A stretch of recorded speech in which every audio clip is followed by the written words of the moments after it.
Today was my third trek on Cow Bayou in Bridge City, Texas. This is one I've been looking forward to documenting for GCK since the channel's inception. In spite of heavier than ideal winds, I'm so grateful for today's outing, as it yielded some fantastic new discoveries along a familiar route. As usual, we'll begin with the launch location and amenities. The site is nestled alongside Highway 73, just beneath the bridge that spans Cow Bayou, just prior to the intersection with Highway 62. It's a no-frills facility, with a standard concrete launch and a small picnic area. No restrooms are on site. Today we'll make an immediate left from the launch, with the Highway 73 overpass to port, and then bear right onto Cow Bayou itself. Soon after, we'll sweep left onto a nameless bayou branch characterized by a few homes on the left side. Shortly after passing the first stand of residences, we'll bear right into a short but scenic right-angling cove. It is here that I saw the only alligator I've encountered on this route, as he scurried into the bayou from a shaded bank to starboard. You'll also see an old derelict sedan nestled in the vegetation on the way in. Here, we'll swing a U-turn and return to the secondary bayou, where we'll once again make a left. Just past an old boathouse and a few more residences, we'll find some of the more pristine scenery of the journey, as the bayou banks to and fro between its cypress and pine boundaries. It was along this stretch that I made my first unexpected discovery of the day, as I took a left onto a random avenue that I expected to be just another cove, but it turned out to be much more. This scenic corridor just seemed to keep going. It's not even shown on the map, but a satellite view informed me that I was on a snaking corridor known as Marie Gully. A short distance in, I made a right onto a short, dead-end court to find two old Lufkin oil pumping units not too far from the bank. This is one theme of the route that we'll touch on more in a bit. Approximately a mile and a half in, I elected to traverse some very narrow sections that would lead back to the inlet of Marie Gully. Just a note, this brief detour section was possible, but just barely in a few spots, which could prevent passage in some seasons when the bottomland vegetation is even more dense. With that, I continued back onto the secondary bayou once again, pleased with the new discovery of Marie Gully, which will definitely warrant further extended exploration. A bit under a mile thereafter, we'll intersect Cow Bayou proper once more, where we'll bear left onto its more open expanse. On days such as this one, this section, along with its many confluences, can hold some pretty stout currents and wind. It's nothing that can't be handled by most paddlers, but it is worthy of note nonetheless. A short but windy distance later, I detoured onto another jog that showed only a dead end on the map. But the satellite imagery once again told a different story. A few narrow, winding legs later, I came to the mouth of a pristine, tree-lined lake. It is from here, nestled into a shaded alcove, that I penned the first portion of this review. I then took some time to explore the lake, which hooked around to the south before heading back to Cow Bayou and resuming northward.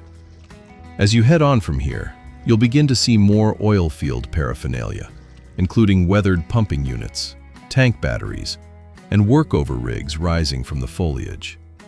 Large concrete, old-school derrick anchors still peek out of the vegetation in many areas. Again, we'll cover the history of the area more in the epilogue. I did encounter a couple of speedboats and a jet ski along the way, so be aware of that possibility. You'll then pass beneath the Orangefield Road Bridge to find some more pumping units, along with a couple of old wooden platforms that once held pump jacks directly over the water. These, along with a derelict and collapsed bridge that once hosted oil field traffic, attest to the old ambience of this area. It's just past the Orangefield Road Bridge that we'll turn back. As you head southbound, you'll see a short timber bridge to port. Water levels were too high today to pass beneath it, but occasionally you can, which will lead you to a sheltered cove containing a couple more pumping units. Since I couldn't get under the bridge, I headed a bit farther south and then hung a left back into the cove. I took this time to stretch out and prepare for what was looking to be a very wind-swept return trek. For the first portion, I kept to the canals that finely and consistently crisscrossed Cow Bayou to thwart the gusts, before resuming on the namesake course, which led by some rural residences on the left. From here, we could simply retrace our initial paddle strokes back to the launch, but will instead opt to swing around and come up from the other side. This will lead us around a rural point and then through a residential canal with several very nice homes to admire. Thereafter, the bayou will cut a hard right, where we'll paddle beneath an old derelict footbridge. Immediately thereafter, the launch will be to the left. This will conclude an approximate 11-mile paddle. Here's an overview of the route in its entirety before we move on to final thoughts.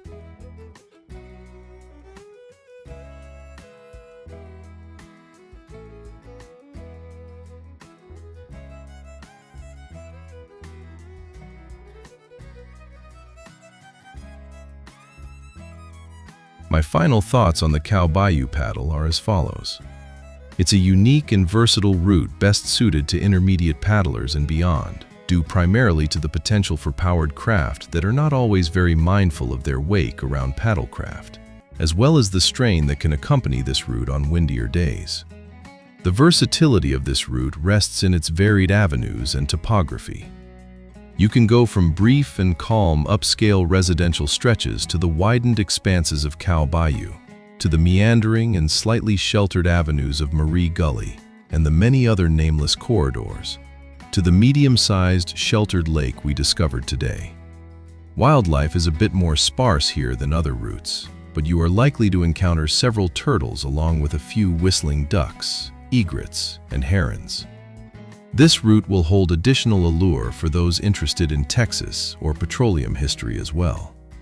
This paddle will lead you through the heart of the Orangefield oil field, which has been actively producing since 1913. While much of the oil field infrastructure now consists only of remnants from this century-old industry, you'll still likely see and hear plenty of activity from those wells still producing. Cow Bayou itself served as a bustling route for petroleum-based supplies and other aspects of related commerce. Another notable landmark with its origins in a later period, the swing bridge parallel to your initial entrance to Cow Bayou, was installed in the 1960s to aid commercial traffic to and from the mouth of the Sabine River, of which Cow Bayou is a primary tributary. I'm planning a series that dives far deeper into the history of the Gulf Coast region to come for those who find such topics of interest. Until the next trek, paddle safe and God bless.